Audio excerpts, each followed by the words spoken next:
Promotion സമയത്ത് അഭിനേതാക്കൾ പലപ്പോഴും സഹകരിക്കുന്നില്ല. ഇത് ആദ്യമായിട്ട് വരുന്ന ഒരു കാര്യമല്ല. അപ്പൊ അതുകൊണ്ടാണ് ഈ ആക്ടേഴ്സിന് പ്രതിഫലം കൊടുക്കുമ്പോൾ അല്ലെങ്കിൽ ഇത്ര ടൈം പീരീഡ് വെച്ച് അല്ലെങ്കിൽ ഒരു 30% ആദ്യമേ, പിന്നെ ഒരു കാര്യവും ഈ കാര്യം രണ്ട് കാര്യങ്ങൾ ഇതിപ്പോ റീസെന്റ് ആയിട്ട് നടന്നതാണെന്ന് പറയാം. അല്ലാതെ ഇത് ഒരുപാട് ഉണ്ട്. ഇന്നലെ വേറൊരു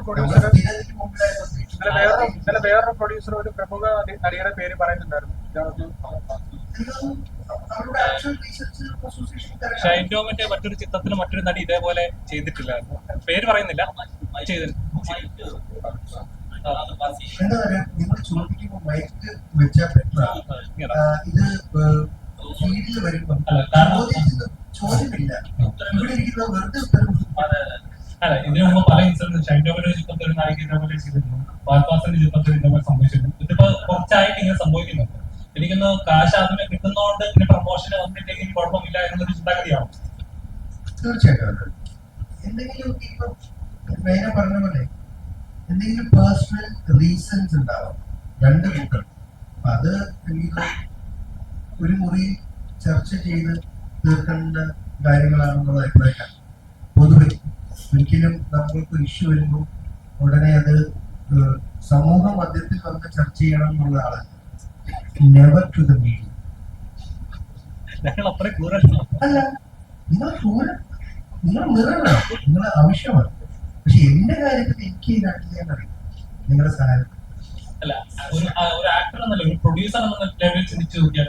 ഞാൻ അതന്നെ ചെയ്യും. ഞാൻ പോയി നാട്ടിൽ എന്റെ സംഘടനയിലുള്ള എന്നെ സഹായിച്ചിട്ടുള്ള അതേ സംഘടനകളിലെ പോയി കാണും. ഞാൻ മീഡിയ ഒന്നും പറയാറ്. അതിന് ഇത്രയും കാലമായിട്ട് എന്റെ അറിവില്ല.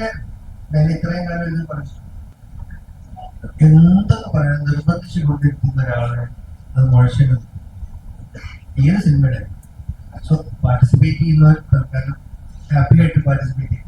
ഞങ്ങൾക്ക് എല്ലാവർക്കും ഈ സിനിമ ഡാൻസറാണ്. ഇപ്പം ചേച്ചിക്കും സോനചേട്ടനും ഞാൻ സംസാരിച്ചപ്പോൾ നമ്മുടെ ദുബൈ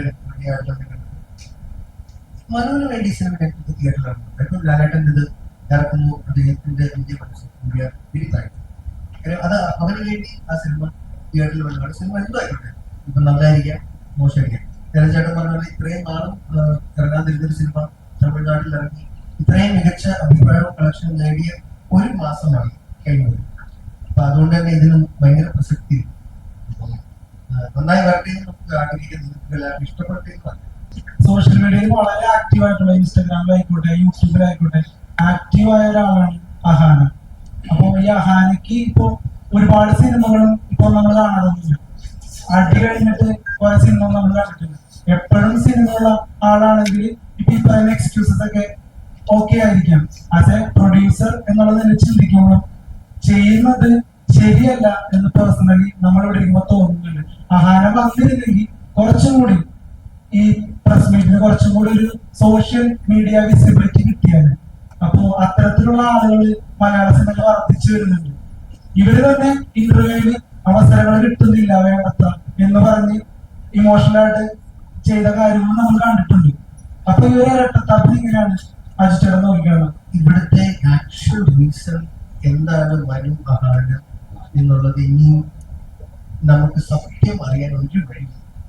കാര്യം ഒരാളില്ല അല്ലെ. എപ്പോഴും നമുക്ക് ക്ലാരിറ്റി കിട്ടണമെങ്കിൽ രണ്ട് സൈഡും കേൾക്കും. ഇനി അതിനൊരു ഓപ്ഷൻ ഇല്ല. അപ്പൊ ഇനി ഒരിക്കലും ഉത്തരവില്ലാത്തൊരു കാര്യത്തിനെ കുറിച്ച് നമുക്ക് പുറകോട്ട് പറ്റും. പക്ഷെ ആഹാരക്ക് പറയാം, ആഹാര പറയുന്നതിന് നമുക്ക് വിശ്വസിക്കേണ്ടി വരും. തീർച്ചയായിട്ടും. കാര്യം മനുവില്ല, ഞാൻ പറയാം. അപ്പൊ അതുകൊണ്ട് നമുക്ക് ആ ചോദ്യത്തോട് പോയിട്ട് കാര്യമില്ല. ഡെഫിനറ്റ് ഉത്തരവില്ല. എനിക്ക് പേഴ്സണലി മനുവായിട്ടുള്ള ഫൺ മൊമെന്റ്സ് ഉണ്ട്. മനസ്സിലായി. ഞാൻ അയാളോടുള്ള കമ്പനി ആസ്വദിച്ചിട്ടുണ്ട് ആ കോവിഡ് ടൈമിൽ. അതെനിക്കിപ്പോ മാധ്യമത്തിലൊന്നും പറയാൻ പറ്റുന്ന കാര്യങ്ങളല്ല. മനസ്സിലായി. അപ്പൊ അത് ആ ഒരു ബന്ധമുണ്ട്. ആ ബന്ധമാണ് സിനിമ സെക്കൻഡ്, ബന്ധമാണ് പ്രൈമറി. ഞാൻ സിനിമയിൽ വന്നത് സുഹൃത്ത് വഴി. എന്റെ അവസാനത്ത് ഇപ്പൊ ഇറങ്ങിയ സിനിമയും സീരീസും സുഹൃത്തുക്കളോടൊപ്പം തന്നെ ഇറങ്ങി. അപ്പൊ എനിക്ക് പ്രൈമറിലി ഈ പറഞ്ഞ പോലെ ഫ്രണ്ട്ഷിപ്പ് എന്ന് പറയുന്നത് ഇമ്പോർട്ടൻ്റ്. അപ്പൊ ഞാൻ എൻ്റെ ആ സമയത്ത് ഞാൻ ഒരുപാട് ഇതോടെ നിശ്ചയിച്ചതാണ്. കോവിഡ് സമയത്ത് അയാൾ എനിക്ക് EMI അടയ്ക്കാൻ സഹായിച്ച ആളാണ്.